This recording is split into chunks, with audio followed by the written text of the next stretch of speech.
As card investors, we spend all the time in the world trying to figure out when's the right time to buy, who are the right players to buy, and really just optimize around that buying process.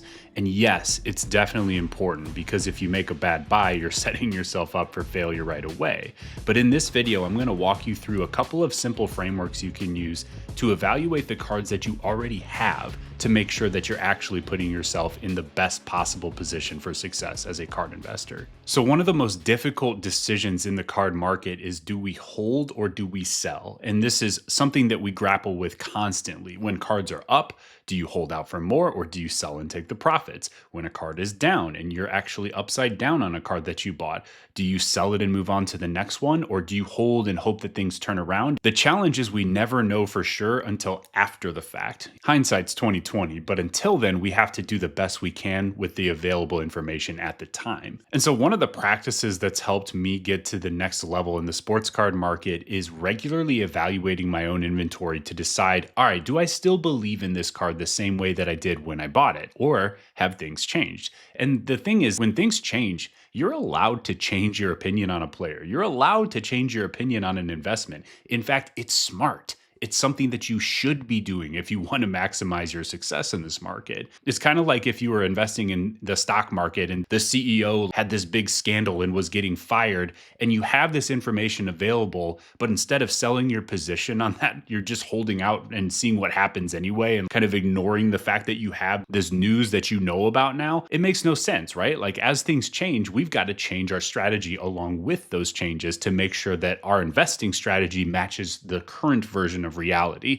And reality does change, like as we have more data about a player, more stats, more of a sample size of how they perform against the top competition. Maybe a baseball player was a great prospect in the minor leagues, but then they get up to the majors and they struggle and they strike out in 70% of their at bats. That's a good sign that that player needs some more development time and maybe isn't ready to be a superstar right away.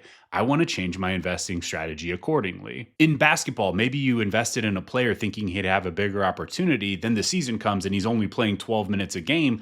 You got to reevaluate. And I'll give you a recent example of this. I actually bought into some Cam Whitmore cards thinking that this guy was going to be a pretty good player for the Wizards when he went to Washington and he was going to have more playing time there. And so he started the season only playing 8 to 12 minutes per game. That's just not enough playing time to make card values move in any kind of meaningful way. And so now I have to reevaluate that investment and decide, all right, do I still believe in this the same way? Do I think that he's still good enough to have an opportunity to flip these cards profitably? Or do I just maybe liquidate, even if I take a small loss? Sometimes that's the right move because it means I can free up the cash to get on to the next one. I'd much rather jump off and get onto a different boat that's actually rising than stay on a sinking ship and go down with the ship and lose a bunch of extra money just because I was unwilling to adjust my strategy as new information about the player emerged. And so that's the first part of this, is just being willing to make adjustments along the way. Now, I'm going to give you a couple of quick frameworks here to help make these decisions a little bit easier.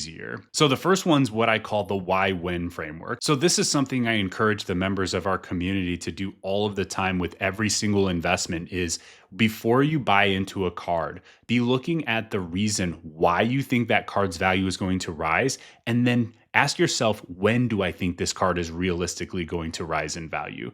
And if you don't like the answer to both of those questions, don't buy the card. It's a good filter to make sure that you have a legitimate, logical, realistic explanation for why this card's value will rise. And if you don't have that, first of all, what are we doing?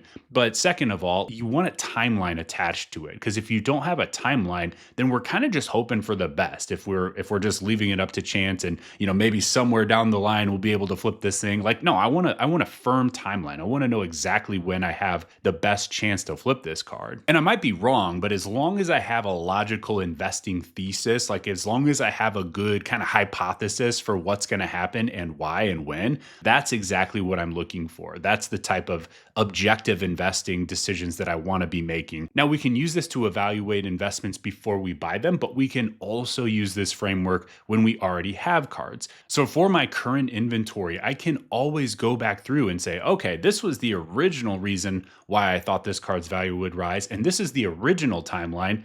How are we looking? Are we still on track for that? Do I still believe in that player and in that card the way that I did when I first bought it? And if not, guess what, guys? You can sell that thing and move it into a card that you do believe in more. That's the whole name of the game here is you've got to make sure that you're willing to adjust. And the person that's willing to correct mistakes the fastest in this market and get onto that next card that has bigger upside typically does the best in this market. So I'd encourage you to go through, maybe once a month and just take a look at your inventory and ask those questions and see if you can actually answer them still. Because sometimes we get this tunnel vision about the next card that we're going to buy, and we forget to look at the cards that we already have that our money is sitting there tied up in. If my money's tied up in this card, I can't go put that same money into a different, better card. And so I want to make sure that I truly do believe in my inventory. And if not, it's okay to make an adjustment. Now, the second framework is even simpler. It's just one single question. And this question has helped me unlock some serious gains in this market, guys.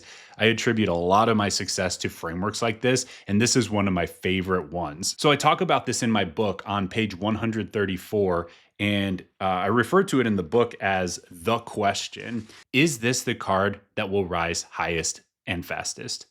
That's it.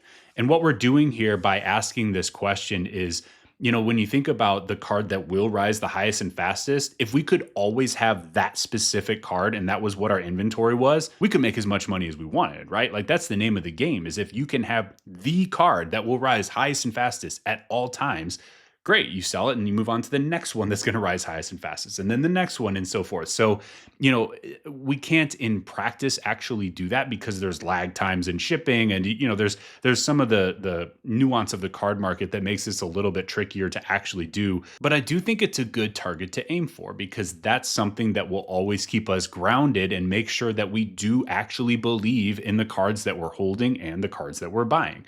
And the question is always simply, if we're not putting our money into the thing that's going to rise the highest and fastest, why do we still have our money tied up in that card? You can simply sell that card and go put your money into the card that is going to rise the highest and fastest. And of course, we'll find out later if we were right or not. It's not about being right or wrong. It's about using the information that's available to you today in the best way that you possibly can. Now, we've covered the frameworks, but before we wrap this video up, let's talk real quickly about what do we actually do with this? Because if you take this information and you do nothing with it, then this video is just a waste of everyone's time. So what actions do we need to take here? So what I do is I look at my inventory at least once every single month, and I go through my cards and I say, all right, do I believe in this card? Is this the card that's going to rise the highest and fastest? Do I have a why? Do I have a when for this particular player or this particular card? And you don't have to do every individual card necessarily. Sometimes if you've got a handful of a certain player or something, you can just ask the question about the player themselves. Like, does this player actually make sense still? Do I have a timeline for them? Do I have a reason for why their values will rise? And that's enough. But I want to go through my stuff regularly. And if I find cards that just don't really fit anymore, that I just don't believe in, maybe the strategy I initially had in mind has kind of come and gone. Maybe I graded something and it got a 9 instead of a 10, and I've kind of just sat on that card because I don't want to take an L on it. It's like, yeah, but is that the card that's going to rise the highest and fastest? I can't change that it got the grade that it got.